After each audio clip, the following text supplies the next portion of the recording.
Bismillahirrahmanirrahim. Assalamualaikum. Assalamualaikum warahmatullahi wabarakatuh. Kenalkan, kami dari kelompok IMPAL. Pada kesempatan kali ini kami akan mempresentasikan tentang pekerjaan kami dalam tema sistem monitoring stok Warkop 99. Oke, di sini kami beranggotakan dengan yang pertama ada Ahmad Kadim. Silakan. Saya Ahmad Kadim dengan NIM 1030 124 00230. Lalu saya sendiri Fadil Syadandira dengan NIM 1030 1243 0052. Lalu ada saya Andi Muhammad Imran Ramadan dengan NIM 103 0124 00371. Dan saya Hamad Dafala dengan NIM 1030 12 400386. Dengan dosen pengampu Bapak Muhammad Siddiq Hadis STMBA di mata kuliah Rekayasa Perangkat Lunak. Oke, lanjut untuk bab 1, pendahuluan. Bab 1 sini pendahuluan. Ada latar belakang, yaitu perkembangan teknologi saat ini mendorong banyak usaha untuk mulai memanfaatkan sistem digital dalam kegiatan operasionalnya.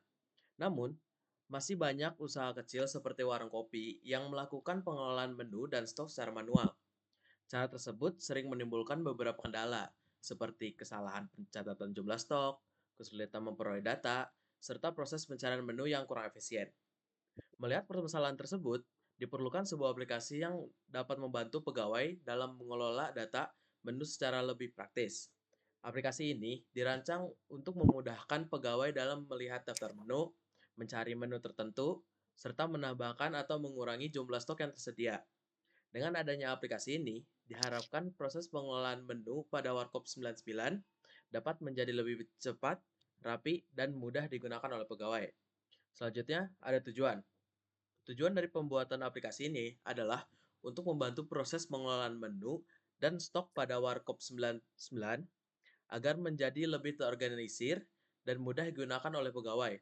Selain itu, aplikasi ini juga bertujuan untuk mendukung digitalisasi proses pengelolaan data pada usaha kecil atau UMKM sehingga aktivitas operasional dapat dilakukan dengan lebih cepat, akurat, dan efisien.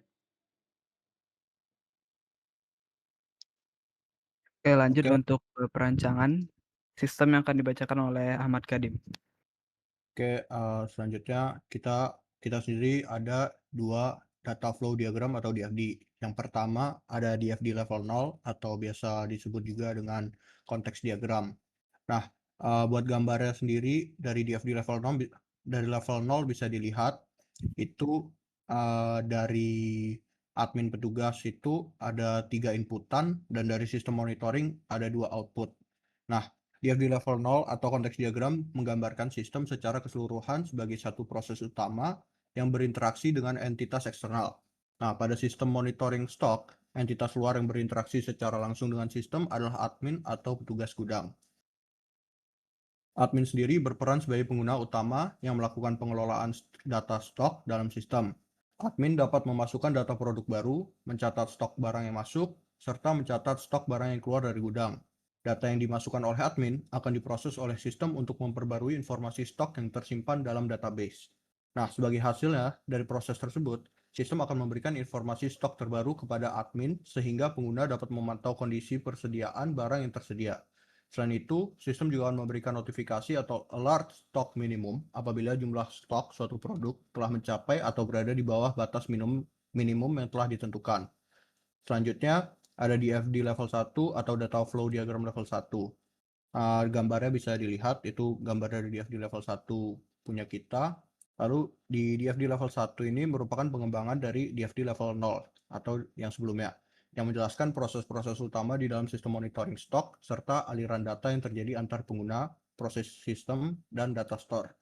Pada sistem ini terdapat 4 proses utama, yaitu yang pertama ada kelola produk, terus catat stok masuk, catat stok keluar, dan yang terakhir ada monitoring stok yang semuanya diakses oleh admin sebagai pengguna sistem.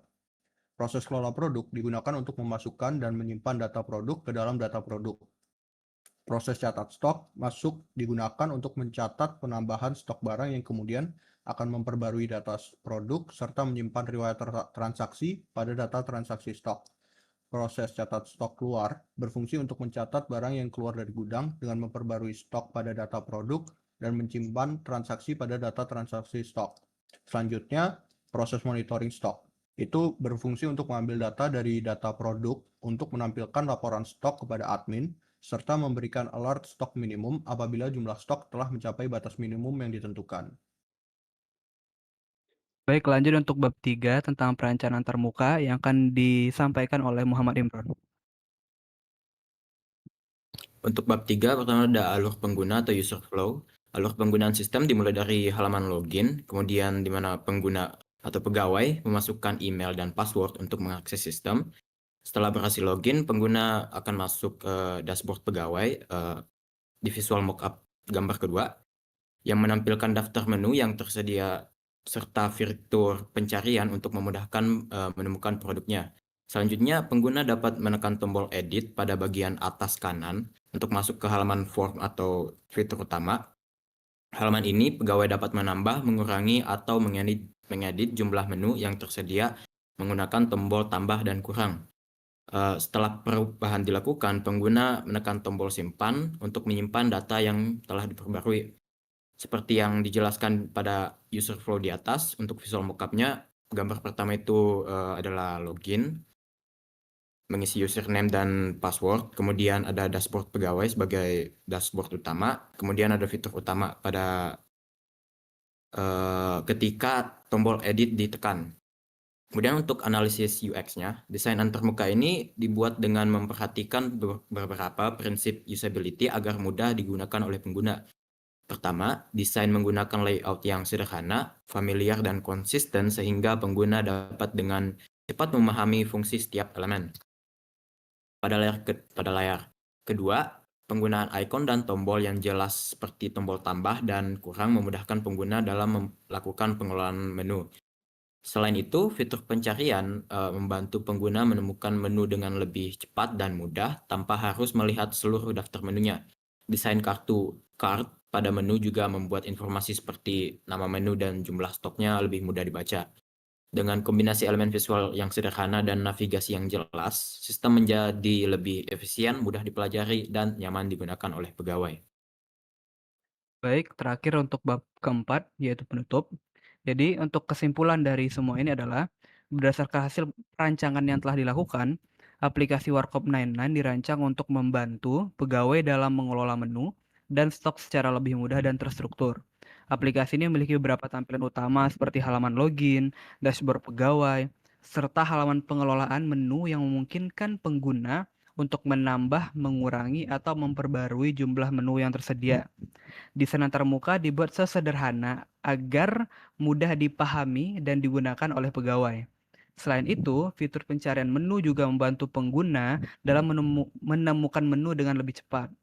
Dengan adanya rancangan aplikasi ini diharapkan proses pengelolaan menu pada Warkop 99 dapat dilakukan dengan lebih efisien dan mengurangi kesalahan dalam pencatatan data. Di sini juga telah disediakan link GitHub untuk proyek ini. Baik, mungkin sekian dulu untuk presentasi dari kami kelompok Impal. Jika salah dan kurangnya mohon dimaafkan. Terima kasih. Assalamualaikum warahmatullahi wabarakatuh.